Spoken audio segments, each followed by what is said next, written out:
Hello and welcome to this video tutorial brought to you by Blockchain Online Learning Academy. I am the government guy and I will be taking you through the second part of the CIPC DIY course where you will be focusing on CIPC's online transacting and e-services.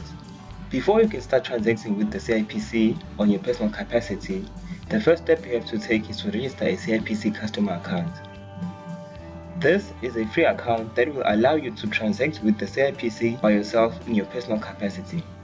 So, in this video, I'm going to show you how to register this CIPC customer account so you can start transacting with the CIPC.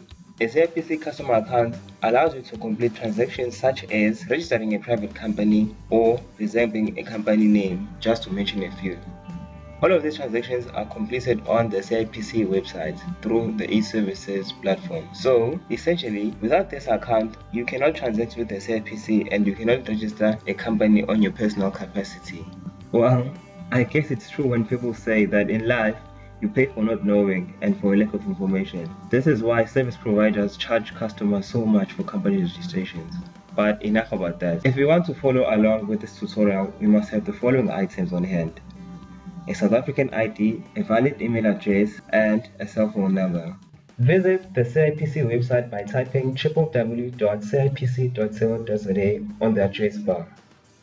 Once the CIPC website is loaded, scroll down and go to the business registration option.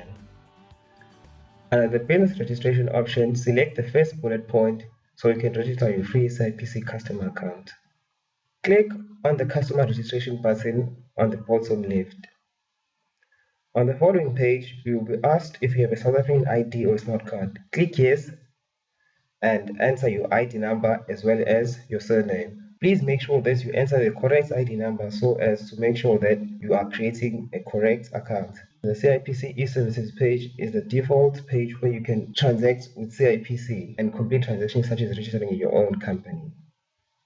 You will then be redirected to a page that requires you to fill in all your personal details and contact information.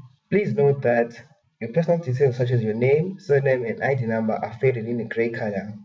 These cannot change as they are your details and you supplied your ID number in the first part. This section is actually like filling a form. Fill in your contact information, namely your cell number, your email address, as well as your physical address and postal address. It's nothing complicated, so I'll wait for you guys to fill it in. Please note that all the items that have a red asterisk or a red star are compulsory and you cannot complete your registration without filling in these items. These items are items such as your ID number, cell phone number, as well as email addresses. For instance, CIPC uses email addresses to communicate with customers. So if you don't have an email address, you cannot complete your customer registration. You should have an email address before you continue with this tutorial. I apologize for any inconvenience caused by blurring and hiding the contact information. The contact information form will look like the one on the right hand side of the screen, which I've highlighted now.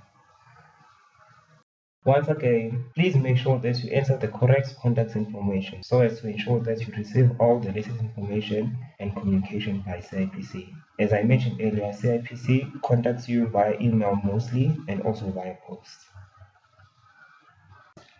Once you are done filling in your personal details and contact information, scroll down and click on the register icon so that you can complete your customer registration. If your customer registration is successful, you will receive a message from CIPC confirming that your registration is successful and you will have a customer account and a customer code.